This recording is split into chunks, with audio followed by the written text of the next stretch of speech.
Selamat sore sahabat kebenaran dimanapun Anda berada yang sudah tune in dan join bersama kami kembali. Minggu ini seperti biasa kami akan bertemu kembali dalam acara kami yaitu Belilah Kebenaran dan Jangan Menjualnya. Baik, seperti biasa kami kembali 60 menit ke depan akan membahas topik-topik penting dalam dunia kekristenan. Baik, topik yang kami angkat pada minggu hari ini adalah membangun di atas fondasi iman yang teguh. Nah, tentunya kita sudah kedatangan narasumber kita, yaitu Dr. Stephen Einstein Liao. Selamat sore, Dr. Selamat sore kepada Evan dan juga kepada semua pemirsa Belilah Kebenaran dan Jangan Menjualnya. Baik, sehat ya dok ya? Puji Tuhan. Baik. Baik, kami akan membahas topik ini, memulai membahasnya. Namun sebelum saya memberikan kesempatan pada narasumber kita untuk membawa kita masuk ke dalam topik, saya akan ingatkan kembali kepada sahabat-sahabat kebenaran semuanya. Untuk apabila Anda mempunyai pertanyaan, silakan langsung klik saja di kolom komentar seperti biasa.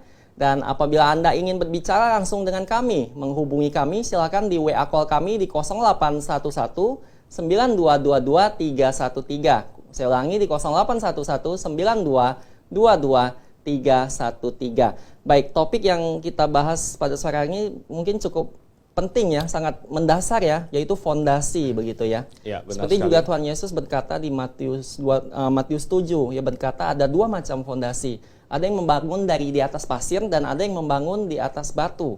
Begitu ya. Nah, kita akan bersama-sama menyimak penjelasan dari narasumber kita mengenai bagaimana kita seharusnya membangun fondasi iman kita di atas dasar yang bagaimana yang paling baik begitu. Baik, akhirnya saya akan berikan kesempatan pada narasumber kita untuk membawa kita ke dalam topik kita pada sore hari ini. Silakan, Dokter. Ya, baik. Dan terima kasih kepada Saudara Evan. Dan sekali lagi saya ucapkan selamat sore kepada semuanya. Membangun di atas fondasi iman ya. Jadi banyak orang Kristen bertanya-tanya bagaimana caranya mereka bisa bertumbuh lebih lagi. Ya. Saya tidak tahu para pendengar sekalian sudah berapa lama menjadi orang percaya. Mungkin ada yang baru menjadi percaya belum lama, mungkin ada yang sudah beberapa tahun, ada yang mungkin sudah puluhan tahun. Nah, pertanyaannya adalah apakah kita sudah bertumbuh? Sudahkah kita membangun dengan benar di atas fondasi yang benar? Ya. Dan hari ini saya ingin mengajak kita melihat apa kata Alkitab mengenai hal ini. Ada beberapa poin yang penting yang perlu kita bahas. Pertama saya ajak kita buka dulu Alkitab kita bersama di dalam surat Efesus. Dan Efesus pasalnya yang kedua, ayat yang ke-19 sampai dengan ayat yang ke-22. Baik. Ya, silakan tolong dibaca. Ya. Efesus 2 ayat 19 sampai 22. Demikian firman Tuhan. Demikianlah kamu bukan lagi orang asing dan pendatang, melainkan kawan sewarga dari orang-orang kudus dan anggota-anggota keluarga Allah yang dibangun di atas dasar para rasul dan para nabi dengan Kristus Yesus sebagai batu penjuru. Di dalam Dia tumbuh seluruh bangunan, terapi tersusun menjadi bait Allah yang kudus di dalam Tuhan. Di dalam Dia kamu juga turut dibangunkan menjadi tempat kediaman Allah di dalam Roh. Baik, jadi ayat ini sangat jelas sekali. Ya. Di ayat 19 kita tahu bahwa ayat ini ditujukan kepada orang-orang yang bukan di luar dari keselamatan, bukan di luar dari kewargaan sorga sebenarnya, tapi ditujukan pada orang-orang yang sudah diselamatkan. Dan di ayat 21 menggambarkan bagaimana orang-orang yang sudah diselamatkan ini bertumbuh. Nah, bertumbuh, tapi yang penting yang ingin saya garis bawahi adalah di ayat 20. Ya. Di mana supaya bisa bertumbuh itu harus dibangun di atas fondasi yang benar terlebih dahulu, begitu. Ya. Seperti suatu bangunan, kalau fondasinya salah, maka hasilnya akan kacau. Mungkin pemirsa atau sahabat kebenaran sekalian, salah satu yang landmark terkenal di dunia ini disebut Menara Pisa. Menara Pisa yang Leaning Tower of Pisa. Jadi Menara Pisa yang agak miring. Dan kalau Anda baca sejarahnya, waktu itu menara itu didirikan dengan fondasi yang tidak cukup, tidak memadai di atas tanah yang juga tidak keras. Sehingga akhirnya ya hasilnya seperti itu. Walaupun memang menjadi objek wisata, tetapi secara fungsional menara itu tidak melakukan fungsinya dengan sebaik-baiknya. Ya. Nah, oleh karena itu di ayat yang ke-20 dikatakan, dibangun di atas dasar para rasul dan para nabi dengan Kristus Yesus sebagai batu penjuru. Ya. Nah, saya ingin menekankan beberapa hal. Nomor satu, supaya Anda bisa bertumbuh, nomor satu yang paling penting adalah batu penjurunya dulu, yaitu Yesus Kristus. Jadi, intinya saya ingin mengingatkan, Anda harus sudah berada di dalam Yesus Kristus. Ya.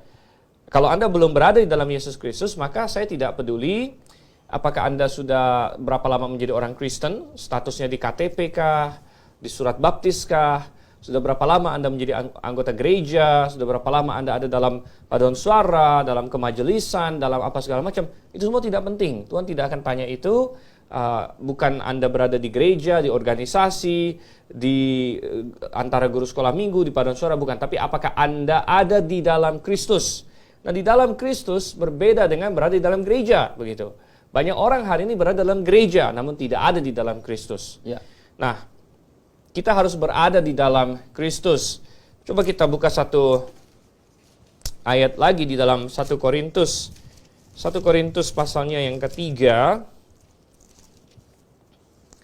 1 Korintus pasal yang ketiga, ayat yang ke-11. 11 ya. Ya, boleh dibacakan? Baik, 1 Korintus 3 ayat 11 demikian firman Tuhan.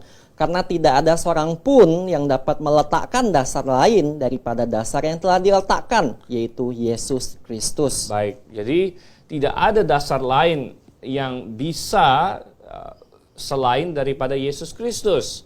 Jadi sekali lagi keselamatan adalah dasar. Kalau Anda belum diselamatkan, Anda belum berada di dalam Yesus Kristus, maka Anda tidak usah bicara dan kita tidak bisa berdiskusi mengenai bertumbuh. Ya. Karena Anda belum lahir bahkan, kalau kita ibaratkan bayi begitu kan. Oleh karena itu Tuhan Yesus berkata kepada Nikodemus, kecuali kamu dilahirkan kembali, katanya, kamu tidak akan bisa melihat kerajaan Allah. Betul. Padahal Nikodemus sudah memiliki keanggotaan cukup banyak. Dia anggota Israel, dia orang Israel. Dia bukan saja anggota Israel, dia anggota Farisi, Ya. begitu kan. Kemudian dia adalah seorang anggota dari mungkin punya kartu anggota kerabian begitu ya kalau waktu itu. Jadi dia sudah menjadi anggota dari begitu banyak hal, namun dia belum dilahirkan kembali begitu.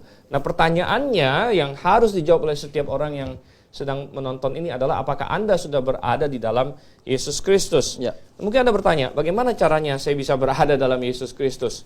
Coba kita lihat di dalam Filipi pasalnya yang ketiga. Ya. Dan Filipi pasal 3 ini sedikit saya beri latar belakang dari ayat 4.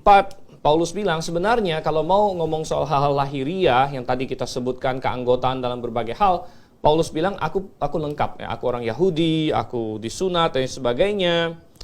Namun ayat 8 dan ayat 9 boleh dibacakan. Ayat 8, 9, malahan segala sesuatu kuanggap rugi karena pengenalan akan Kristus Yesus Tuhanku lebih mulia daripada semuanya. Oleh karena dialah aku telah melepaskan semuanya itu dan menganggapnya sampah supaya aku memperoleh Kristus. 9, dan berada dalam dia bukan dengan kebenaranku sendiri karena mentaati hukum Taurat, melainkan dengan kebenaran karena kepercayaan kepada Kristus, yaitu kebenaran yang Allah anugerahkan berdasarkan kepercayaan.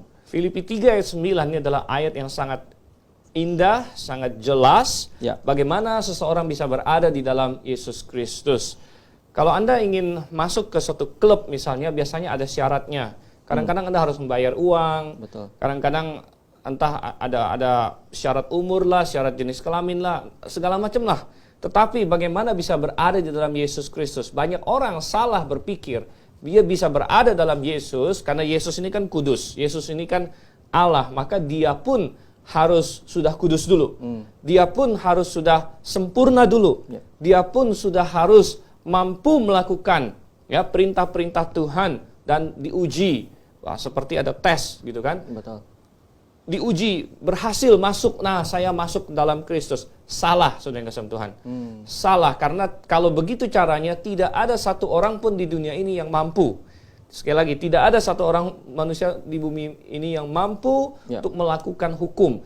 Orang-orang yang terhebat sudah mencobanya. Abraham, Musa, apakah kita lebih hebat dari mereka? Ya. Daud, ya, apakah kita lebih hebat dari mereka? Salomo, dan mereka gagal dan gagal dan gagal. Dan karena memang jalan untuk berada di dalam Kristus bukan sesuai dengan Filipi 3 ayat 9, bukan dengan kebenaranku sendiri karena mentaati hukum Taurat, melainkan dengan kebenaran karena kepercayaan kepada Kristus. Yaitu kebenaran yang Allah anugerahkan berdasarkan kepercayaan. Jadi berada di dalam Yesus adalah masalah kita mengaku diri orang berdosa, dan kita tahu bahwa kita telah gagal, kita tidak benar di hadapan Tuhan, dan kita mengakui itu. Kita bukan berbangga bahwa saya mampu, tidak. Kita gagal, tetapi kita tahu bahwa dan kita mau menyambut kebenaran yang Allah sediakan di dalam Yesus Kristus melalui kepercayaan. Itu adalah dasar, itu adalah fondasi. Baik. Dan kalau Anda belum yakin akan hal itu pada hari ini, sahabat kebenaran sekalian, kalau Anda memiliki keraguan-raguan, jangan main-main. Jangan tunda-tunda, tetapi pastikan bahwa diri Anda diselamatkan. Berserulah kepada Tuhan, akui diri orang berdosa, bertobat dari dosa-dosa, dan percaya kepada Yesus Kristus. Barulah kita bisa mulai berbicara mengenai membangun. Oke, nah, mari kita kembali ke Efesus 2 yang tadi baru saja kita baca di awal. Tadi kita bilang mulainya adalah Yesus Kristus, diselamatkan. Nah, kalau orang diselamatkan, dia bagaikan bayi yang baru lahir. Makanya harus dibangun. Betul. Nah, ada fondasi lain lagi. Yesus adalah batu penjurunya, tapi perhatikan apa yang dikatakan di Efesus pasal 2 ayat yang ke-20 tadi. Yang tadi sudah dibacakan. Ya. Jadi, saya akan langsung saja dikatakan dibangun. Jadi kita ini orang yang sudah percaya, dibangun di atas dasar para rasul dan para nabi dengan Kristus Yesus sebagai batu penjuru. Jadi, pertama keselamatan Yesus Kristus, namun hal yang kedua yang sangat penting sekali adalah dibangun di atas dasar para rasul dan para nabi. Nah, apa ini maksudnya? Apa ini para rasul dan para nabi? Saudara, para rasul kita tahu. Siapa itu rasul? Ya, kita ada baca di Alkitab. Tuhan Yesus memilih 12 orang rasul waktu dia masih di bumi ini. Kemudian ada lagi yang namanya Rasul Paulus. Para rasul. Tentu para rasul tidak ada lagi hari ini. Mereka sudah mati. Ya, dan dalam Alkitab kita tidak ada membaca jabatan rasul itu diturunkan dan lain sebagainya. Jadi para rasul dan para nabi, kok mereka sudah tidak ada? Bagaimana caranya kita dibangun? Nah, para rasul dan para nabi ada pada kita dalam bentuk tulisan mereka, yaitu Alkitab. Jadi ini adalah yang paling penting. Alkitab, saudara kasih Tuhan. Alkitab itu adalah mahakarya dari Roh Kudus. Mahakarya dari Roh Kudus yang menginspirasikan para rasul dan para nabi menuliskan Alkitab, sehingga inilah pengajaran para rasul dan para nabi, dan kita harus dibangun di atasnya. Dan ini berarti, saudara yang Tuhan, bahwa Alkitab ini fondasi. Pengajaran rasul, pengajaran nabi adalah fondasi. Ya. Dan itu juga konsisten dengan apa yang sudah sering dijabarkan di acara ini, Belilah Kebenaran Jangan Menjualnya, mungkin di sesi-sesi yang lalu segala macam, di mana kita selalu mengajarkan bahwa karena Alkitab ini fondasi, pengajaran rasul nabi fondasi, maka tidak mungkin ditambah-tambah terus. Ya. Tidak mungkin ditambah-tambah terus. Hari ini ada banyak gereja atau orang yang masih mau punya rasul, gitu. Bahkan ada rasul masa kini katanya, ya, rasul masa kini. Nah, kata rasul itu memang punya arti generik. Rasul generik artinya utusan. Ya. Dan dalam pengertian itu boleh-boleh saja, misalnya utusan Indonesia, ya bisa disebut rasul Indonesia. Ya, itu utusan gereja, ya rasul gereja. Namun yang dimaksud dengan rasul dan nabi di Efesus 2:20 ini bukan utusan sembarang utusan. Ini adalah rasul Yesus Kristus, yaitu rasul-rasul yang dipilih oleh Yesus Kristus untuk menjadi saksi mata. Ya. Jadi waktu itu kita masih ingat Yudas Iskariot, ya, dia bunuh diri, dia mengkhianati Tuhan, dan mereka mau mencari gantinya. Lalu ada syaratnya, saudara. Anda baca di Kisah Rasul pasal 1.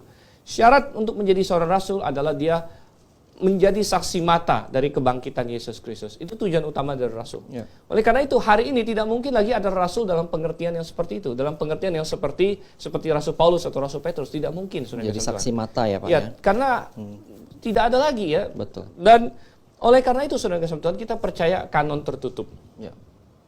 Fondasi gitu. Nah, hari ini banyak orang pengen punya rasul tambahan tadi. Bahkan ada yang mengklaim, rasul inilah, rasul itulah. Ya. Ada pendeta mengklaim, dia ini rasul masa kini, lain sebagainya. nonsense. Betul. Karena rasul dan nabi itu fondasi. Sama dengan nabi. Sama dengan nabi ya. Banyak orang hari ini mengklaim bahwa dia nabi, ya, dia punya karunia profetik segala macam. Bahkan saya ada ini melihat ada yang buka sekolah nabi lah segala macam hari ini. Betul sekali. Tapi saudara yang kasih Tuhan, tidak, itu fondasi ya. Fondasi. Kalau Anda melihat suatu bangunan, dasarnya fondasi. Kemudian dari di atas fondasi itu dia dibangun. Mungkin ada lantai 1, lantai 2, lantai 3. Nggak mungkin sudah sampai lantai berapa belas, lalu fondasinya dipasang lagi gitu. Itu nggak masuk akal gitu. Kalau kita sekarang di abad 21, kalau kita ibaratkan kekristenan itu tiap abadnya kayak seperti satu lantai begitu ya, satu bangunan. Ya. Abad pertama ketika masih ada rasul dan nabi itu fondasi. Lantai pertama. Nah, itu fondasinya. Ya. Kemudian abad selanjutnya itu kayak lantai 1. Abad selanjutnya lagi lantai 2. Sekarang sudah abad 21 berarti sudah lantai ke-20. Ya. Masa di lantai 20 lalu ada fondasi lagi? Betul. Nggak mungkin gitu ya. Jadi fondasi dibangun di atas dasar di sini ya. Dasar, kata dasar di sini sama dengan kata fondasi. Fondasi atau dasar para rasul dan para nabi. Dan itu berarti bahwa kita punya firman Tuhan. Dan ini adalah sesuatu yang kita harus dibangun di atas firman Tuhan. Ya. Ini adalah kunci untuk sukses bertumbuh. Kalau Anda adalah orang Kristen dan Anda tidak berada di dalam firman Tuhan, Anda tidak mau membaca firman Tuhan, Anda malas mempelajarinya, Ya. Anda akan disesatkan. Gitu. Anda hanya mengandalkan misalnya si A, orang yang sangat, ya katakanlah dia punya kemampuan bicara hebat, dia sangat berkarisma, Ya. dia sangat memukau, wah ngomongnya hebat segala macam. Anda mengandalkan itu, Anda akan disesatkan. Ya. Tetapi kita harus kembali ke Alkitab. Dan kita harus menyelidiki. Di dalam Kisah Rasul dikatakan orang-orang Yahudi di Berea lebih baik, ya, mereka baik hati karena mereka mau menyelidiki tiap hari. Apakah sesuai dengan kitab suci atau tidak apa yang mereka dengarkan itu. Jadi sangat penting sekali bagi kita untuk berada di dalam firman Tuhan. Begitu. Dan kita bisa, kalau kita sudah diselamatkan, kita bisa mempelajari firman Tuhan. Ya. Coba kita buka di dalam 1 Yohanes pasal 2. Ya. Kita lihat misalnya ayat 27. Ya. Boleh silakan dibacakan. Baik. 1 Yohanes pasal 2 ayat 27 demikian firman Tuhan. Sebab di dalam diri kamu tetap ada pengurapan yang telah kamu terima daripadanya. Karena itu tidak perlu kamu diajar oleh orang lain. Tetapi sebagaimana pengurapannya mengajar kamu tentang segala sesuatu, dan pengajarannya itu benar, tidak dusta, dan sebagaimana ia dahulu telah mengajar kamu, demikianlah hendaknya kamu tetap tinggal di dalam dia. Baik, jadi kunci untuk bisa memahami firman Tuhan adalah sudah diselamatkan tadi. Karena orang yang sudah diselamatkan, dia punya pengurapan Roh Kudus. Karena setiap orang yang diselamatkan, dia sudah dimeteraikan oleh Roh Kudus, berarti dia sudah diurapi oleh Roh Kudus. Oleh karena itu sangat heran sekali kalau hari ini masih ada orang yang cari pengurapan sana-sini. Ya. Ya.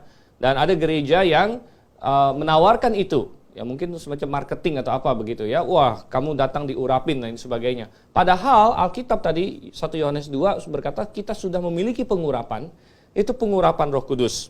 Ya. Nah, Roh Kudus di dalam hati kita itulah yang akan memampukan kita untuk memahami firman Tuhan. Sehingga orang yang sudah percaya bisa paham firman Tuhan. Kita tidak menganut suatu konsep bahwa orang awam nggak bisa ngerti firman Tuhan misalnya. Ya. Hanya suatu kelompok khusus, kelompok elit, kelompok spesial yang bisa memahami firman Tuhan. Pandangan seperti ini pernah dianut ya, di abad-abad pertengahan. Pada waktu itu gereja Katolik yang masih berkuasa. Ya.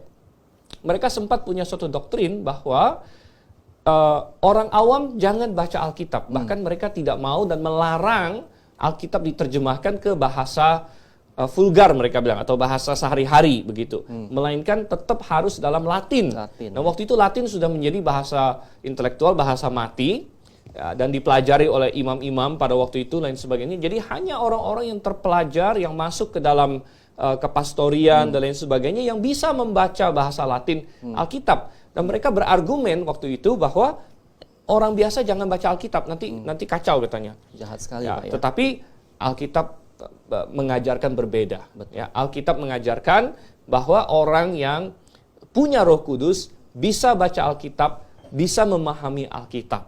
Ya. Hanya saja tadi itu fondasinya harus jelas, dia sudah diselamatkan, Ya. kemudian dibangun di atas Alkitab dan jangan ditambah-tambah begitu. Nah, hari ini penyesatannya bukan lagi masalah nggak boleh baca Alkitab, kalau dulu kan dilarang baca Alkitab. Nah, sekarang penyesatannya adalah ditambahin macam-macam. Jadi kalau misalnya ada seseorang, dia mau bertumbuh di dalam Kristus, tetapi kemudian dia dikacaukan. Dia mulai baca Alkitab, lalu perhatian dia teralih oleh, katanya ada nabi sini ngomong ini. Katanya ada rasul baru lagi ngomong ini. Ya. Katanya ada siapa lagi ngomong begini. Dan dia akhirnya tidak fokus kepada Alkitab.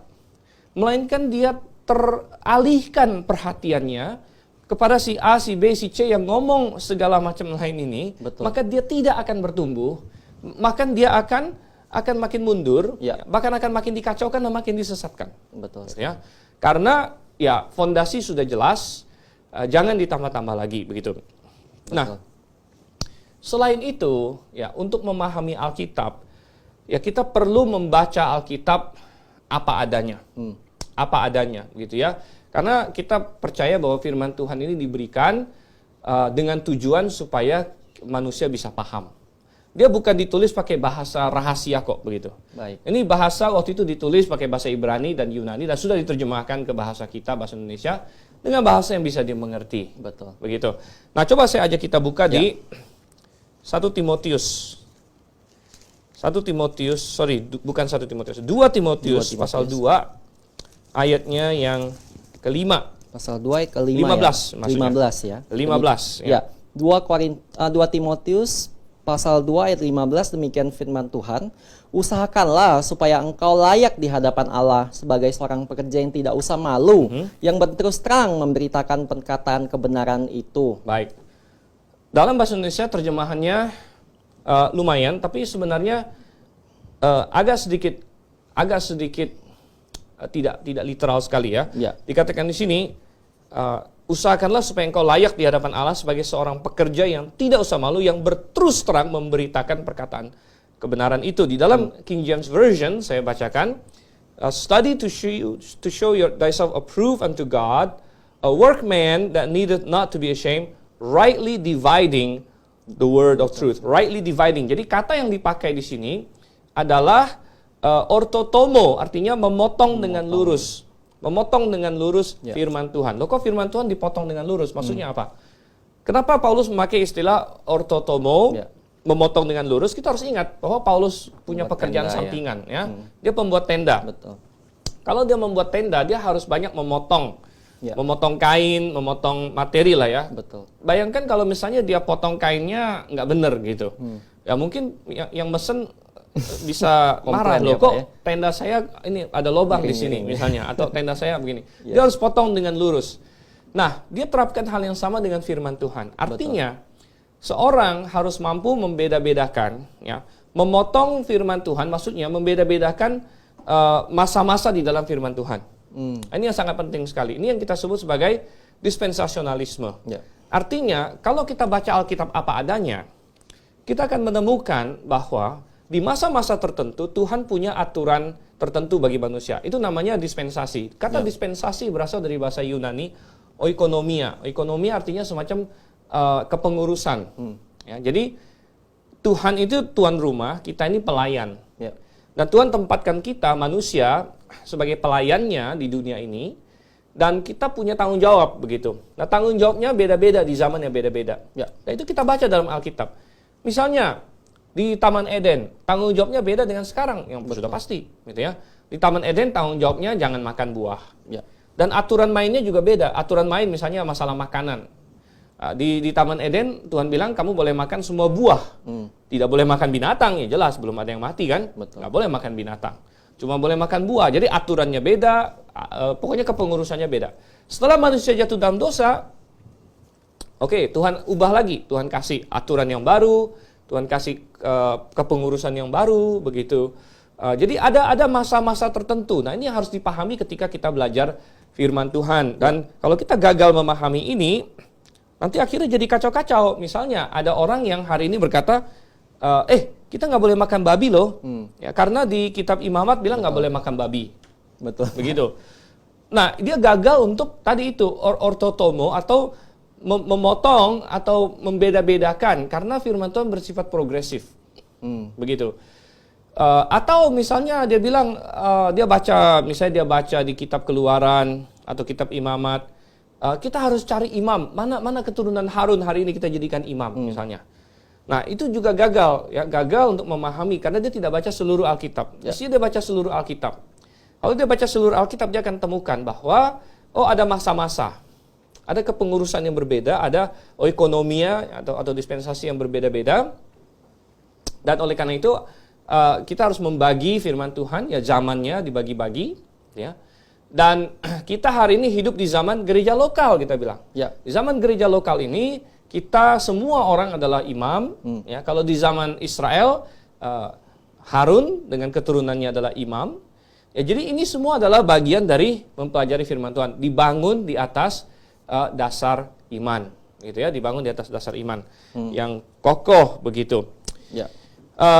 Coba kita kembali lagi ke Efesus. Efesus, Tadi kita sudah lihat ayatnya yang ke 20 ya. Sekarang kita lihat Efesus pasal 4 Ya. ayat yang ke-11 sampai ayat yang ke-16. Baik. Boleh tolong dibacakan, Baik. cukup panjang. Baik, saya Efesus bacakan. 4 ayat 11 sampai 16. Ya, demikian firman Tuhan ayat 11 sampai 14 ya. 16 ya. Dan ialah yang memberikan baik rasul-rasul maupun nabi-nabi, baik pemberita-pemberita Injil maupun gembala-gembala dan pengajar-pengajar, untuk memperlengkapi orang-orang kudus bagi pekerjaan pelayanan, bagi pembangunan tubuh Kristus, sampai kita semua telah mencapai kesatuan iman dan pengetahuan yang benar tentang anak Allah, kedewasaan penuh dan tingkat pertumbuhan yang sesuai dengan kepenuhan Kristus. 14, sehingga kita bukan lagi anak-anak yang diombang-ambingkan oleh rupa-rupa angin pengajaran, oleh permainan palsu manusia dalam kelicikan mereka yang menyesatkan, tetapi dengan teguh berpegang kepada kebenaran di dalam kasih, kita bertumbuh di dalam segala hal ke arah Dia, Kristus yang adalah kepala. 16, padanya lah seluruh tubuh yang rapi tersusun dan diikat menjadi satu oleh pelayanan semua bagiannya sesuai dengan keadaan pekerjaan tiap-tiap anggota, menerima pertumbuhannya dan membangun dirinya dalam kasih. Iya. Baik. Jadi, perhatikan di sini Ya. bahwa untuk bisa bertumbuh, ya, dikatakan di sini kan ada pembangunan tubuh Kristus, kemudian tingkat kedewasaan yang penuh. Jadi ini berbicara mengenai bertumbuh. Ya, Tuhan bukan hanya memberikan kepada kita Alkitab. Ya, Alkitab itu kan rasul dan nabi, pengajaran rasul dan nabi, itu yang di ayat 11. Ya. Ialah yang memberikan baik rasul-rasul maupun nabi-nabi. Oke, rasul dan nabi sudah ada dalam bentuk Alkitab, hari ini sudah tidak ada. Namun berikutnya ditambahkan, selain itu ada pemberita-pemberita Injil, gembala-gembala, dan pengajar-pengajar. Ya. Nah, ini dalam konteks apa? Dalam konteks tubuh Kristus di 12. Ya, untuk memperlengkapi orang-orang kudus bagi pekerjaan pelayanan bagi pembangunan tubuh Kristus. Apa itu tubuh Kristus? Tubuh Kristus itu sudah dijelaskan di dalam pasal 1 ayat yang ke-23 dari Efesus, Ya. jemaat yang adalah tubuhnya. Jadi konteksnya adalah jemaat. Nah, ini mengantar kita kepada suatu poin. Tadi kita bicara mengenai dibangun di atas fondasi. Pertama, sudah harus diselamatkan. Betul. Kedua, setelah diselamatkan, Anda harus bertumbuh di dalam Alkitab. Ya. Baca Alkitab tiap hari, baca Alkitab dengan benar, Baik. minta diterangi oleh Roh Kudus, Ya. ya, dengan menerima apa adanya dan memperhatikan ya sistemnya. Dan yang ketiga, yang sangat penting adalah berada di dalam jemaat yang benar, saudara kasih Tuhan. Berada di dalam jemaat yang benar. Ya. Karena Tuhan sengaja memberikan ya, pemberian-pemberian, ya, yaitu apa? Pemberita Injil, gembala, dan pengajar untuk pembangunan tubuh Kristus. Oleh karena itu, seorang Kristen, dia selain membaca Alkitab, itu adalah tanggung jawab pribadi. Namun Tuhan memberikan juga suatu tool atau apa ya, sumber daya kolektif, yaitu berupa tubuhnya, yaitu jemaat. Ya. Dan ini berbicara mengenai jemaat lokal. Di dalam jemaat lokal ada gembala, ada penginjil yang bisa mengajar dan katanya membuat kita tidak seperti anak-anak yang diombang-ambingkan oleh rupa-rupa angin pengajaran. Betul. Karena di dalam dunia sekarang ini begitu banyak rupa-rupa angin pengajaran. Ya. Segala jenis Anda akan temukan. Gitu. Oleh karena itu sangat penting untuk mencari gereja yang benar dan untuk bertumbuh di dalam gereja yang benar. Ya. Di mana di situ ada gembala-gembala yang telah Tuhan panggil untuk menjadi gembala. Ya. Dan tidak semua orang Tuhan panggil menjadi gembala. Orang-orang yang Tuhan panggil menjadi gembala, Tuhan akan mempersiapkan dan memperlengkapi mereka untuk memberi makan secara rohani kepada domba-dombanya. Gitu. Nah mungkin Anda berkata, ya ini kan sekarang lagi situasi COVID-19, sedang pandemi. Wah, ke gereja aja susah. Gimana mau cari gereja misalnya begitu kan? Betul sekali, Pak. Mungkin ada yang bertanya demikian. Ya. Tetapi saya ingin menegaskan, justru di masa pandemi COVID-19 ini, semakin terlihat pentingnya jemaat yang Alkitabiah. Semakin terlihat. Mengapa? Kebanyakan gereja sekarang beralih online ya. Online. Dan tentu ini adalah sesuatu yang sementara. Betul. Artinya tidak mungkin gereja begitu terus. Ya, dulu sempat ada wacana orang yang bertanya, apa jadinya kalau gereja akhirnya ya online aja terus-terusnya gitu. Ya kita bilang tidak mungkin ya, karena jemaat itu harus ada berkumpul. Oleh karena itu ini adalah situasi sementara. Ya. Tetapi dalam situasi yang sementara ini kebaktian online ya. Dan banyak orang online segala macam. Tetapi dengan kebaktian online dan orang mulai cari ya mendengar khotbah-khotbah online, maka terbuka juga kemungkinan orang terpapar kepada segala sesuatu yang ada di online begitu. Ya. Dan segala sesuatu yang ada di online ini itu kayak rimba. Ya. Pengajarannya itu dari A sampai Z. Betul. Ya. Dari yang kacau sekacau-kacaunya sampai yang agak-agak kacau sampai yang bagus dan sebagainya. Ya. Ada begitu banyak. Betul sekali. Dan justru potensinya bagi orang Kristen yang tidak punya jangkar dan tidak punya kematangan iman, dia akan terombang-ambing. Ya, karena apa? Dia nonton YouTube, klik misalnya. Kan sekarang kan orang paling jago bikin judul-judul yang clickbait atau ini ya, yang menarik lah pokoknya. Wah, ini. Lalu dia dengarkan khotbahnya si ini, pengajarannya si ini. Dia klik lagi ya, YouTube, dia ada link-linknya terus kan. Betul. Habis selesai yang ini, direkomend yang ini, direkomend yang ini.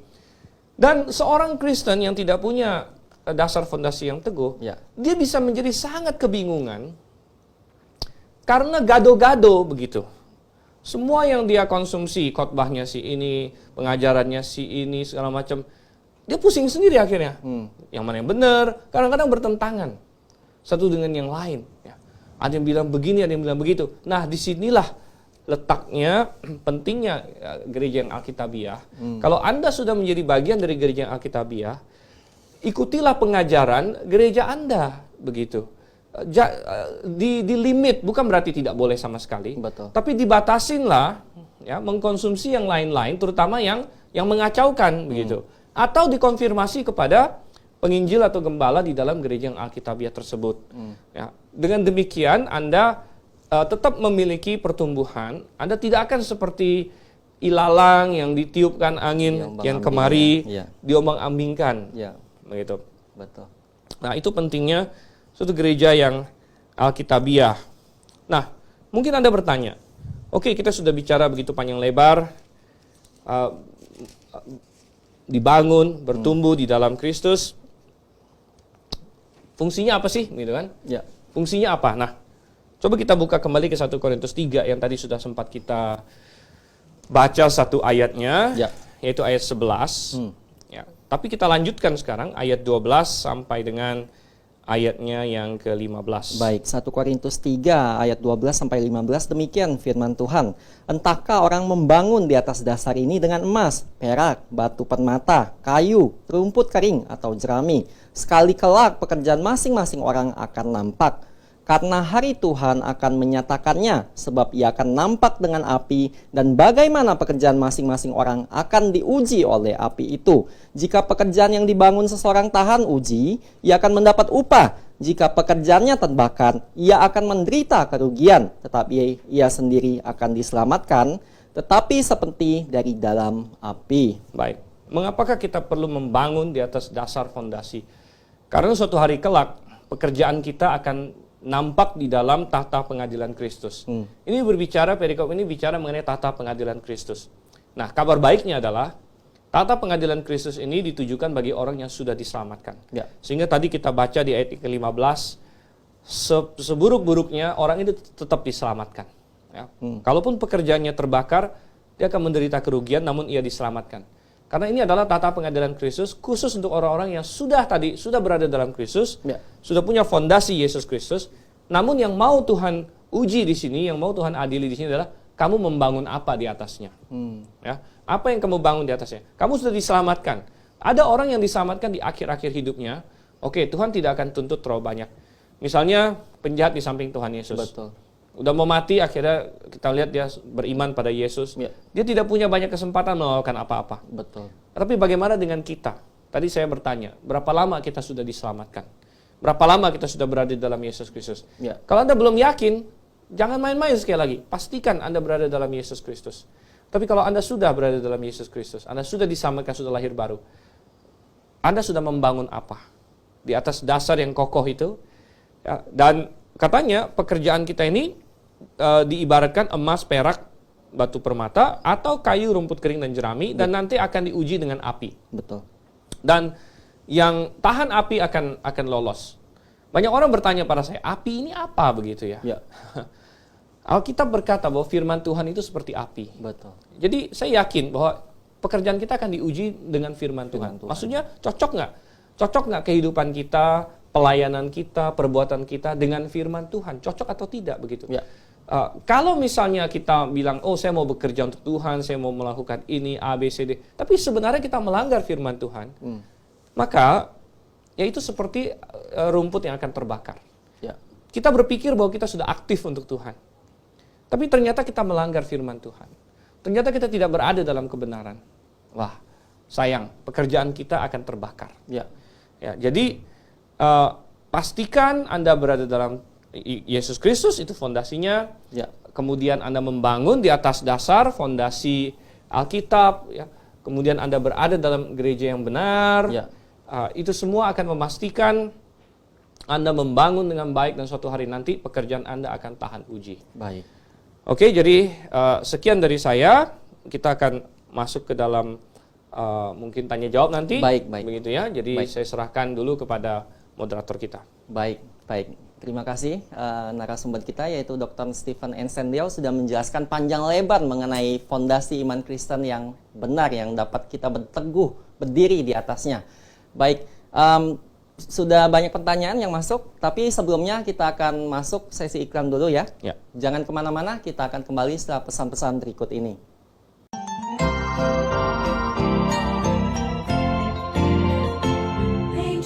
Halo semuanya, bagi Anda pencinta buku-buku rohani Kristen, kali ini kami memperkenalkan satu buku terbitan terbaru dari Grace International Theological Seminary yang ditulis oleh Dr. Stephen Ensendiel dengan judul Kerajaan yang Dijanjikan. Nah, saya akan bocorkan sedikit isi dari buku ini ya. Penjelasannya seputaran janji kerajaan dalam Perjanjian Lama dan Perjanjian Baru. Kapan pengangkatan terjadi? Apa itu tribulasi? Penjelasan penghakiman sangkakala, penghakiman cawan, kembalinya Kristus ke bumi, dan penghakiman-penghakiman lainnya.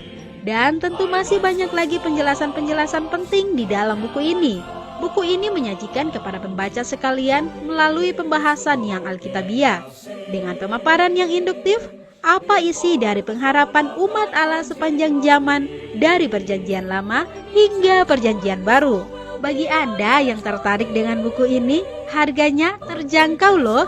Anda dapat hubungi di toko buku Grace di 021 6471 4156 atau di nomor 0813 1586 3518. It's a song all the angels cannot sing.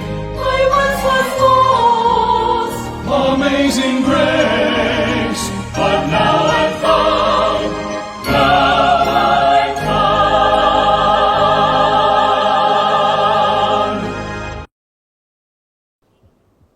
Sahabat kebenaran, kita kembali lagi dalam acara kita. Dan saat ini kita akan masuk ke dalam sesi tanya jawab ya, dokter ya. Baik, sudah banyak pertanyaan yang masuk. Saya akan langsung bacakan saja mengingat waktu. Baik, pertanyaan pertama datang dari Pak Tobito Obi. Selamat sore Pak Stephen, katanya. Ya. Maranatha. Sore. Ya, Maranatha, Pak Tobi. Baik. Beliau bertanya, apakah iman masih disebut iman kalau sudah terjadi dan dilihat? Misal Thomas yang membuktikan sendiri kebangkitan Tuhan dengan mencucukkan tangan ke dalam lambungnya. Silakan dokter. Ya, baik. Kalau kita lihat di dalam Ibrani 11 ayat 1, iman adalah bukti dari segala sesuatu yang belum kita lihat ya. Betul. Jadi kalau sudah dilihat tentu bukan iman lagi. Ya. Bukan berarti bahwa Thomas nggak beriman. Akan upload kembali dan akan Thomas upload sudah kembali, dibuktikan dan begitu saat ini kita akan imannya, masuk tetapi ke dia dalam masih sesi. perlu beriman yang Beliau lain yang bertanya, dia apakah lakukan. iman Misalnya masih dia disebut beriman iman bahwa kalau sudah Yesus itu Tuhan, Ya. begitu ya. Jadi karena dia melihat bukti kebangkitan, maka dia menjadi percaya bahwa Yesus itu Tuhan. Betul. Makanya akhirnya dia tersungkur dan berkata, "Ya Allahku dan Tuhanku." Begitu. Jadi itu juga iman ya, walaupun untuk masalah kebangkitan ya nggak perlu dia imani lagi karena dia sudah melihat. Oleh karena itulah Yesus Kristus berkata, "Berbahagialah orang yang tidak melihat namun percaya." Begitu. Para rasul mereka punya porsinya sendiri. Mereka kan memang dipilih menjadi saksi mata. Jadi mereka harus melihat begitu. Jadi mengenai masalah kebangkitan itu mereka saksi mata, mereka lihat langsung. Tentu mereka punya iman, tapi iman yang hal-hal yang lain lagi begitu ya. Misalnya tentang keilahian Yesus dan lain sebagainya yang disokong oleh kebangkitan itu. Baik. Saya rasa cukup menjawab ya Pak Tobito. Semoga sudah bergabung kembali bersama kami dan sahabat kebenaran semuanya. Saya ingatkan kembali apabila Anda mempunyai pertanyaan, langsung silakan ketik saja di kolom komentar kami akan langsung menjawabnya begitu. Baik, kita masuk ke pertanyaan kedua, masih sama dari Pak Tobito Obi.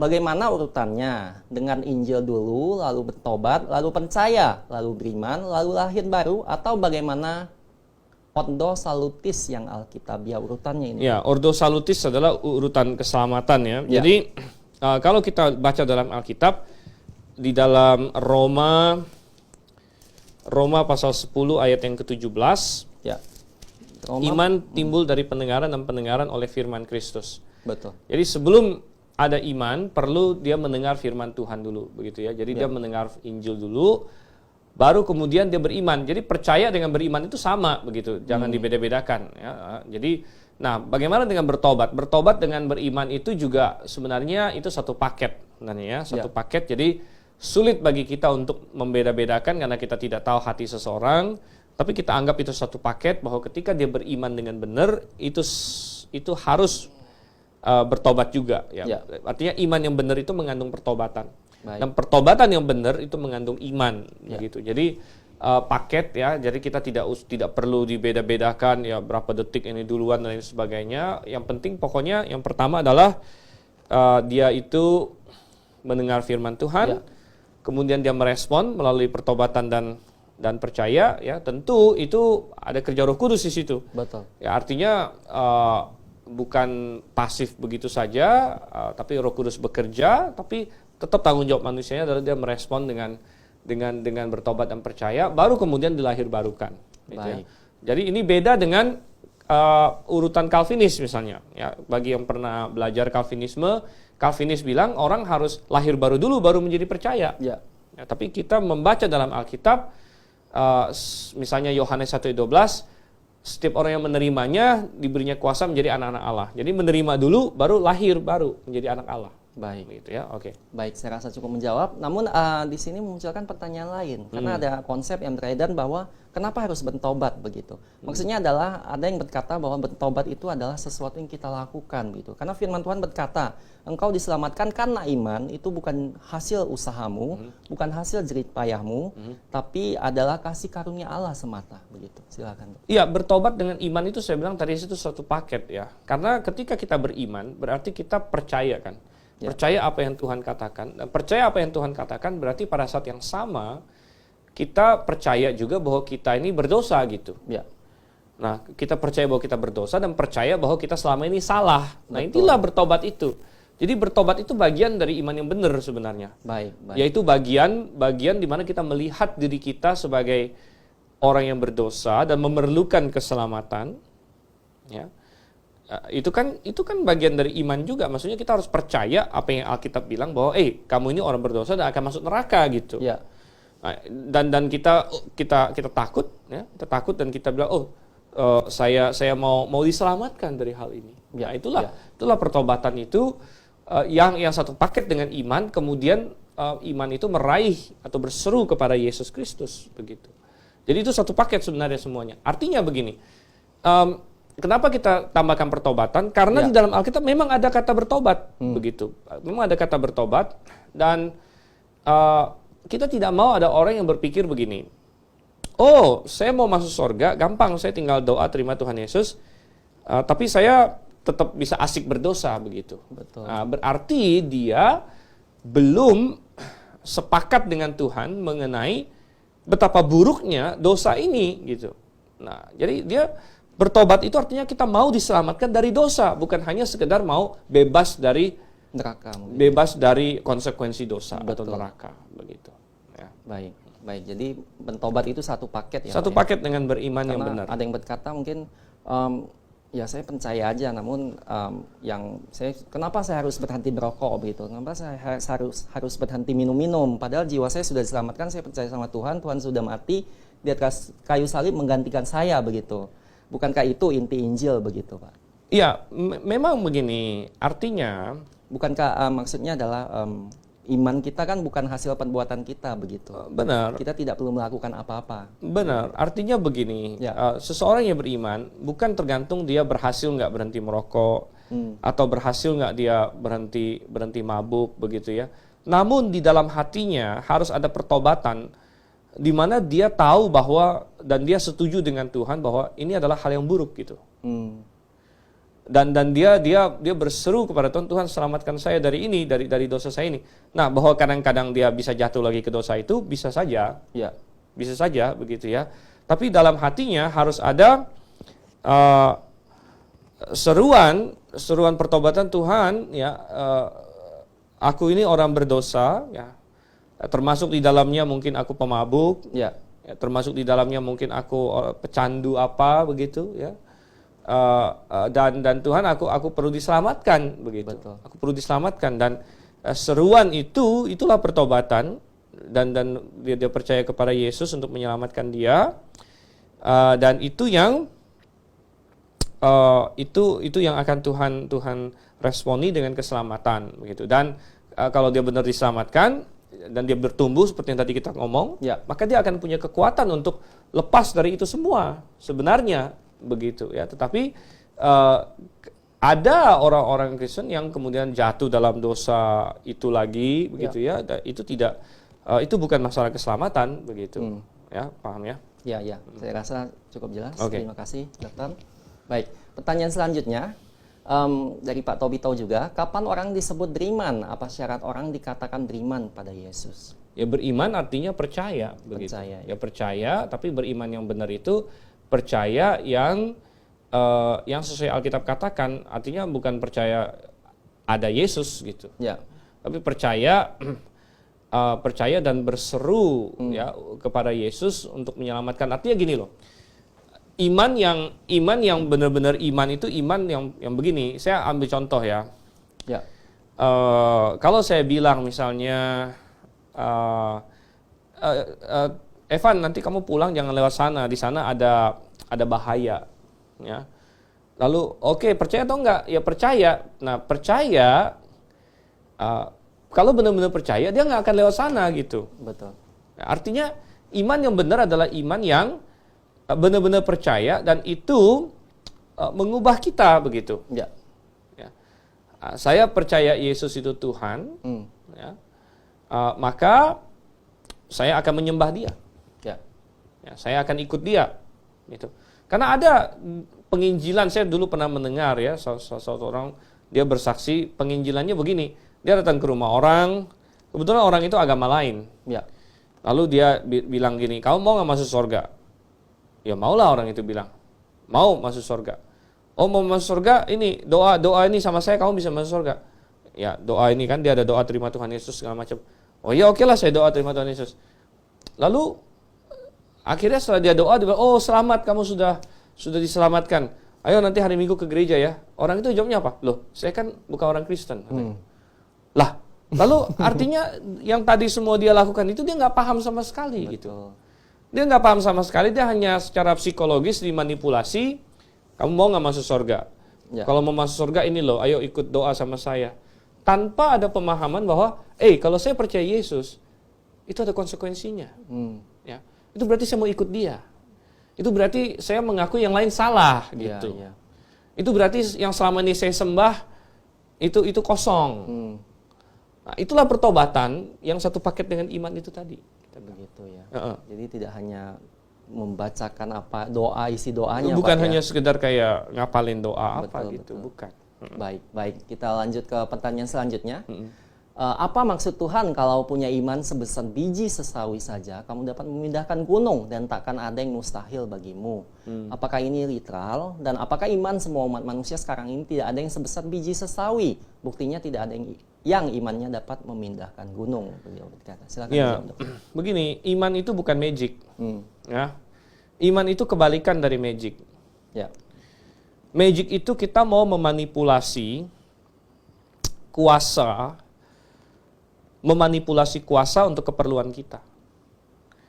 Jadi dengan mantra, dengan hokus pokus abrakadabra, kita tahu ada suatu kuasa yang mau kita pakai untuk kepentingan kita. Ya. Iman itu berbeda. Iman itu justru kita mau ikut Tuhan sebenarnya. Iman itu kita percaya penuh kepada Tuhan dan berserah penuh kepada Tuhan, begitu. Nah, kenapa tidak ada orang yang memindahkan gunung? Ya, bukan karena tidak ada orang yang cukup beriman, tetapi karena orang-orang yang cukup beriman, dia tahu bahwa bukan kehendak Tuhan untuk memindahkan gunung saat ini, gitu. Ya.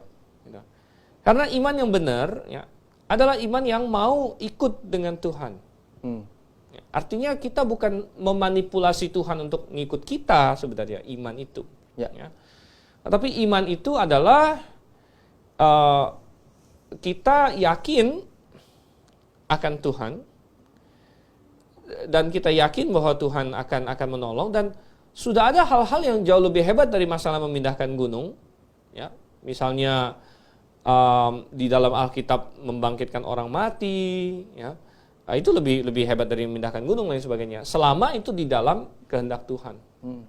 Jadi iman itu kita bukan mencoba memanipulasi Tuhan. Dan saya yakin bahwa salah satu penggenapan apa yang Tuhan Yesus katakan adalah nanti pada saat kedatangannya yang kedua, di mana dia datang dan dia akan memindahkan gunung, di mana Bukit Zaitun akan terbelah dua di situ.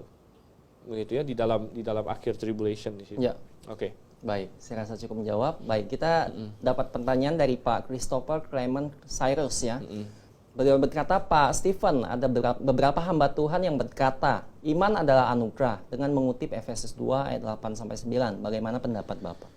Efesus 2 ayat 8-9 tidak mengatakan iman adalah anugerah. Ya. Karena kalau kita lihat di bahasa aslinya, coba kita lihat di sini ya. Sebab karena kasih karunia kamu disamakan oleh iman. Ya. Itu bukan hasil usahamu. Kata itu di sini itu dalam kasus netral begitu ya. Sedangkan iman itu kan pistis ya. Pistis itu feminim begitu. Jadi itu bukan hasil usahamu, itu adalah keselamatan sebenarnya. Begitu. Yang dimaksud adalah keselamatan. Jadi keselamatan adalah pemberian Allah begitu. Iman itu ya memang iman itu tetap kita bilang kita berhutang sama Tuhan, kita bisa beriman. Ya. Tetapi iman itu adalah respon manusia juga begitu. Nah, apakah iman anugerah? Dalam pengertian tertentu iya, saya katakan. Ya. Tetapi yang jelas iman adalah respon manusia. Tapi memang karunia juga dalam pengertian begini, kalau Tuhan tidak menyediakan objek iman, yaitu Tuhan Yesus, Ya. mana mungkin kita beriman gitu kan? Betul. Nah, jadi Tuhan menyediakan objek iman. Tuhan memampukan kita beriman, Ya. tetapi keputusan untuk beriman itu tetap manusia, begitu. Nah, saya tahu bahwa kelompok Calvinis mau berkata bahwa orang beriman atau nggak beriman itu sepenuhnya tergantung Tuhan. Ya. Artinya irresistible grace, Betul. begitu ya. Namun ini menjadi masalah karena kalau ada yang tidak beriman, berarti yang salah Tuhan sebenarnya akhirnya ujung-ujungnya begitu. Yang salah Tuhan, kenapa Tuhan nggak bikin dia beriman gitu? Misalnya saya punya 10 anak di pesta ulang tahun, lalu sebagian saya kasih balon. Ya. Jadi balon ini pemberian, gitu ya. Lalu saya bilang yang punya balon boleh makan kue. Maka yang saya kasih balon semua makan kue, yang lain nangis. Lalu saya persalahkan, salah sendiri kenapa nggak punya balon. Loh pertanyaannya gimana saya bisa dapat balon gitu. Iya. Balonnya kan kamu yang kasih juga. Betul. Gitu. Ya. Jadi aneh gitu kalau misalnya iman itu bukan tanggung jawab manusia atau iman itu bukan respon manusia melainkan murni pemberian Tuhan. Maka kalau ada yang tidak punya iman, ya pertanyaannya kenapa Tuhan tidak kasih dia iman gitu kan? Itu menjadi pertanyaan begitu. Kenapa Tuhan tidak kasih dia iman kalau begitu? Nah, tetapi Alkitab mengajarkan iman itu tanggung jawab manusia, makanya ada perintah percayalah, itu kan diperintahkan ke manusia. Ya. Nah, apakah Tuhan membantu? Sudah pasti. Kalau bukan Roh Kudus yang bekerja menarik, ya nggak mungkin juga kita beriman. Ya. Jadi dalam pengertian tertentu, kalau kita bilang iman itu anugerah, saya amini sebenarnya. Saya oke-oke aja iman itu anugerah. Cuman bukan dalam pengertian anugerah yang tidak bisa ditolak gitu. Melainkan anugerah yang tetap ada tanggung jawab saya untuk percaya. Walaupun saya dimampukan untuk percaya. Tapi tetap memang saya percaya begitu. Ya, dan Anda percaya. Ya, dan kalau ada yang tidak percaya itu bukan salah Tuhan, melainkan memang orang itu tidak percaya. Ya. Ya, bukan karena Tuhan tidak mau kasih dia percaya. Begitu. Karena Tuhan bekerja pada orang itu juga sebenarnya. Ya, cuman dia menolak pekerjaan Roh Kudus di situ. Baik, saya rasa cukup menjawab. Baik, kita langsung ke pertanyaan selanjutnya. Apakah iman itu semakin bertumbuh besar? Bagaimana urutan tingkatan iman yang lebih besar untuk kategori anak-anak Tuhan, saudara Tuhan, sahabat Tuhan, murid Tuhan?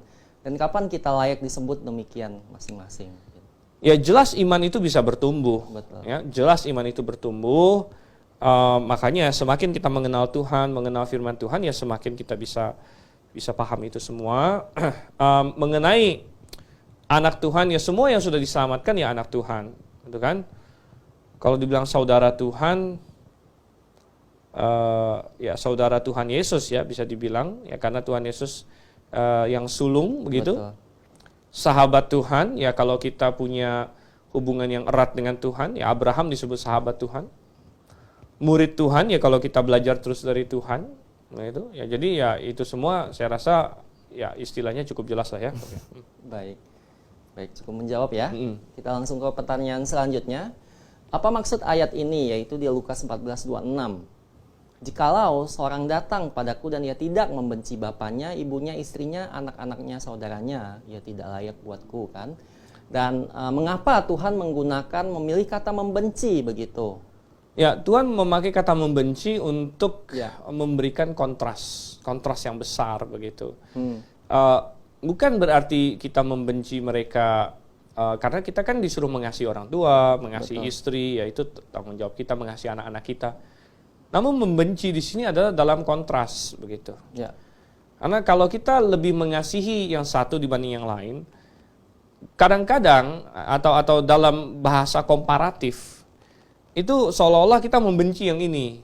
Gitu. Karena kita lebih mengutamakan yang lebih kita kasihi. Seolah-olah kita membenci yang satunya lagi. Ya. Namun ya itu tidak, ya maksudnya adalah kita jauh lebih mengasihi Tuhan mestinya. Itu daripada semua yang lain. Begitu. Baik, kita langsung ke pertanyaan selanjutnya. Sebenarnya waktunya sudah lewat, namun tadi karena ada kendala teknis, kita lanjut saja ya dokter ya? Ya, mungkin beberapa menit lagi lah.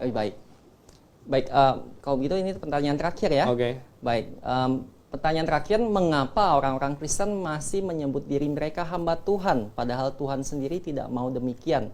Malah sahabat seperti malah disebut sahabat seperti ayat ini di Yohanes 15 ayat 15. Ah. Aku tidak menyebut kamu lagi hamba sebab hamba tidak tahu apa yang diperbuat oleh tuannya. Tetapi aku menyebut kamu sahabat karena aku telah memberitahukan kepada kamu segala sesuatu yang telah aku dengar dari Bapakku. Ya, kenapa kita menyebut diri kita hamba Tuhan?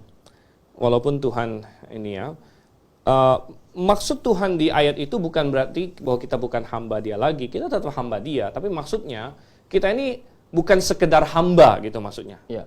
Nah, kita ini hamba yang hamba sekaligus sahabat, itu maksud Tuhan. Ya. Bahwa kita hamba ya tetap masih hamba, dan itu kita bisa lihat karena banyak di Alkitab tetap memakai istilah hamba. Misalnya Yudas 1 ayat 1, dari Yudas hamba Yesus Kristus. Ya, Yakobus 1 sama ya, Yakobus 1 ayat 1 istilahnya sama. Ya. Dari Yakobus hamba Allah dan Tuhan Yesus Kristus. Dan Paulus juga ada berkata bahwa demikianlah orang harus memandang kami, yaitu sebagai apa? Hamba-hamba Allah, katanya pelayan-pelayan Allah. Ya. Jadi tidak masalah penggunaan istilah hamba Tuhan. Ya, Tuhan Yesus mengatakan kita bukan hamba yang hanya sekedar hamba, tapi hamba yang sekaligus sahabat, sekaligus anak bahkan. Gitu ya. Biasa Jadi ya, Pak, ya luar biasa. Nah, kita menjadi anak kan bisa juga hamba. Betul. Artinya gini, kita melayani seorang anak yang daripada kerja sama orang lain, dia kerja sama bapaknya. Ya. Ya kan? Betul. Jadi ya kita begitu. Seorang sahabat, misalnya kita punya sahabat baik. Dia luntang-lantung ya, cari kerjaan di PT sana sini-sini. Ya udahlah, kamu kerja sama saya aja lah. Tetap sahabat kita, tapi bisa karyawan kita atau dalam pengertian hamba ya. Tapi ya hamba yang sekaligus sahabat, sekaligus anak.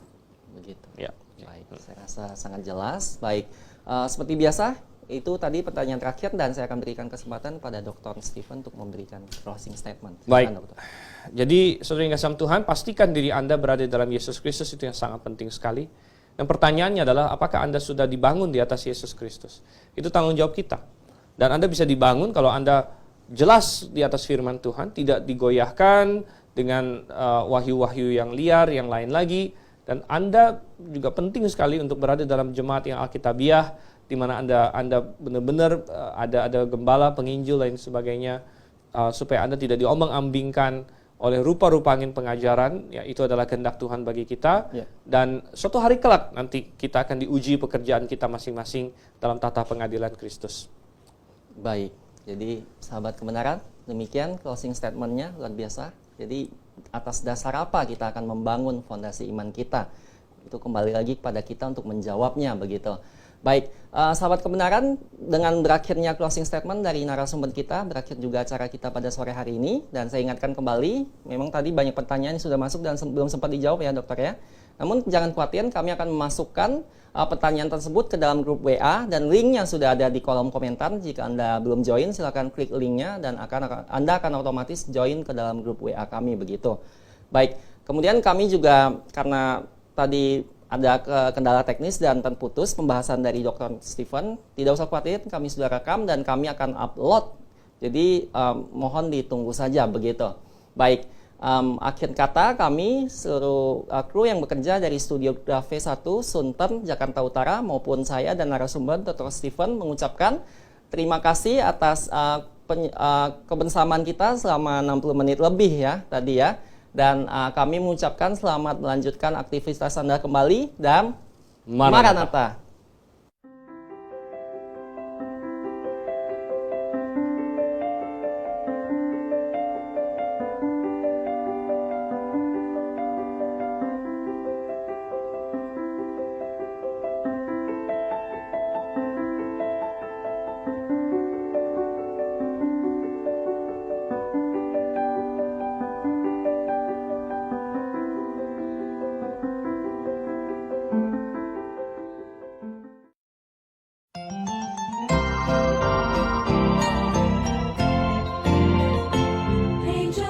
Halo semuanya, bagi Anda pencinta buku-buku rohani Kristen, kali ini kami memperkenalkan satu buku terbitan terbaru dari Grave International Theological Seminary yang ditulis oleh Dr. Stephen N. Stanley Yao dengan judul Kerajaan yang Dijanjikan. Nah, saya akan bocorkan sedikit isi dari buku ini ya. Penjelasannya seputaran janji kerajaan dalam Perjanjian Lama dan Perjanjian Baru. Kapan pengangkatan terjadi? Apa itu tribulasi? Penjelasan penghakiman sangkakala, penghakiman cawan, kembalinya Kristus ke bumi, dan penghakiman-penghakiman lainnya. Dan tentu masih banyak lagi penjelasan-penjelasan penting di dalam buku ini. Buku ini menyajikan kepada pembaca sekalian melalui pembahasan yang alkitabiah. Dengan pemaparan yang induktif, apa isi dari pengharapan umat Allah sepanjang zaman dari Perjanjian Lama hingga Perjanjian Baru. Bagi Anda yang tertarik dengan buku ini, harganya terjangkau loh. Anda dapat hubungi di toko buku Grafe di 021 6471 4156 atau di nomor 0813 1586 3518. It's a song all the angels cannot sing. I once was lost. Amazing grace.